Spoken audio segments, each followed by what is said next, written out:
मदरसवाद online classes में आप सभी का स्वागत है। जैसा कि आप लोगों को सिविक्स के अंतर्गत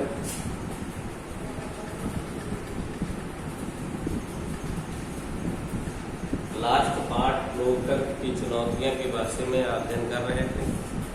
आज हम उसी को आगे बढ़ाते हुए इस पाठ को हम अध्ययन करेंगे।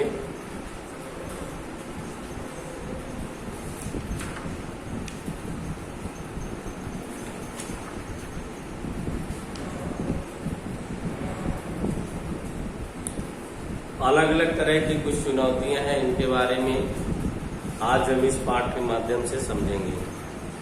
जैसे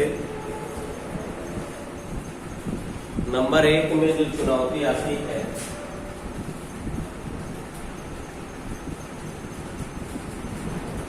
संवैधानिक, क्या है? संवैधानिक।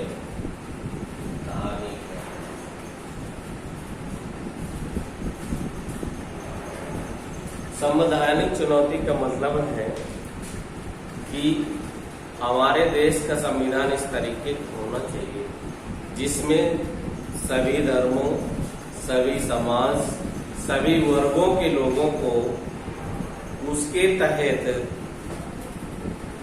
सारी सुविधाएं, अधिकार और कर्तव्य दोनों को उपलब्ध हो सके। यानी संवैधानिक जो चुनौती है ये शासक के लिए बहुत ही जटिल होती है, क्योंकि इसी के आधार पर ही किसी भी देश का शासन व्यवस्था सुचारू रूप से संचालन होती है। अपना है लोकतांत्रिक अधिकार, अगला होना चाहिए लोकतांत्रिक अधिकार यानी डेमोक्रेसी। लोकतंत्र का मतलब है प्रजा का शासन, यानी लोकतांत्रिक व्यवस्था भी होनी चाहिए जिससे लोगों को अपने शासक का चुनाव करने और उसे शासन न करने की दशा में उसे गद्दी से हटाने की भी व्यवस्था होनी चाहिए। यानी लोकतांत्रिक व्यवस्था डेमोक्रेसी यानी प्रजातंत्र का अनुसार ही शासक का चुनाव होना चाहिए। इसी में है संख्याओं का या संस्थाओं का कामकाज। संस्थाओं का कामकाज जैसे आपको कार्यपालिका, न्यायपालिका और व्यवस्थापिका, 3 संस्थाएं हमने आपको बताया भी है, समझाया है। कौन कौन सी? कार्यपालिका, न्यायपालिका, व्यवस्थापिका। और इसमें सबसे जो महत्वपूर्ण होती है व्यवस्थापिका। व्यवस्थापिका का मतलब होता है जो शासन के नियमों और कानूनों की क्या करते हैं? व्यवस्था करती है, यानी बनाती है। और कार्यपालिका का मतलब होता है उन्हीं नियमों या कानूनों को या के अनुसार शासन को संचालित करना या लोगों को उन नियमों कानून को मनाना। और न्यायपालिका का कार्य होता है किसी भी नागरिक को किसी के माध्यम से अगर कोई समस्याएं हैं तो उन समस्याओं को न्यायालय द्वारा निस्तारण करना। ये होती हैं हमारे संस्थाओं के कामकाज। इसी में अगला है संघवाद विभेदीकरण। संघवाद का विभेदीकरण जो ऐसे मान लीजिए संसद है, संसद के 3 महत्वपूर्ण अंग हमने बताया है।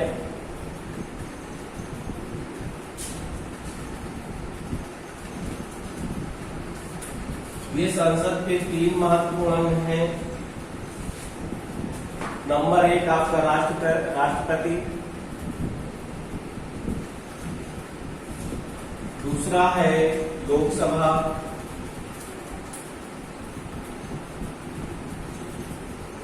और तीसरा है राज्यसभा। ये संसद के महत्वपूर्ण अंग हैं। ये अंग हैं, ये ध्यान देना। ये संसद के क्या है? अंग, प्रकार नहीं। अंग और प्रकार में अंतर है। अंग है राष्ट्रपति, लोकसभा और राज्यसभा, ये तीनों चीजें एक संसदीयात्मक सरकार के लिए महत्वपूर्ण मानी जाती हैं। राष्ट्रपति जो होता है संवैधानिक प्रमुख होता है।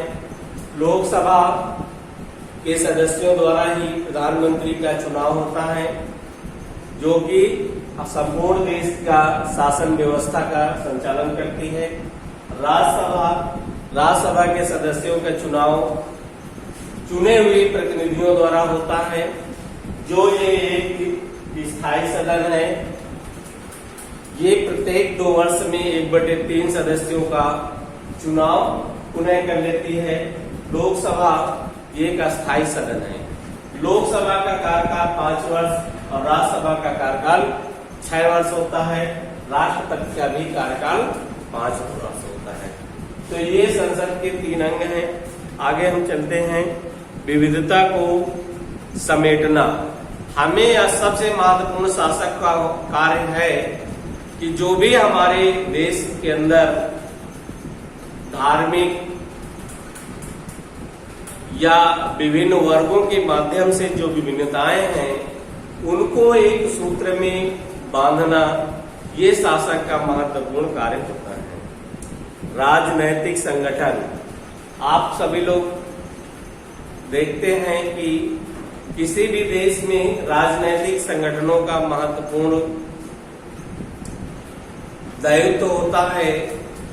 ये राजनैतिक संगठनों द्वारा ही सरकार का गठन और सरकार के कार्यों की निगरानी करना, ये दोनों दायित्व राजनैतिक संगठनों का ही होता है। और इसके बाद है आधार तैयार करने की चुनौतियां। आधार तैयार करने का तात्पर्य है किस तरीके से देश की शासन व्यवस्था को सुचारू रूप से चलाना है, इसकी भूमिका बनाना, ये इसके नियमों कानूनों को क्रमबद्ध करना, ये एक बहुत बड़ी चुनौती होती है। इसी में है विस्तार को चुनौती। हर देश, समाज, प्रांत ये चाहता है कि हम अपने देश का, समाज का या प्रांत का कितना विस्तार कर लें, कितना विकसित कर लें, कितने संसाधन जुटा दें कि हमारी जनता को किसी भी तरीके की कोई समस्याएं ना हो। और इसी में है लोकतंत्र को गहराई तक मजबूत बनाने की चुनौती।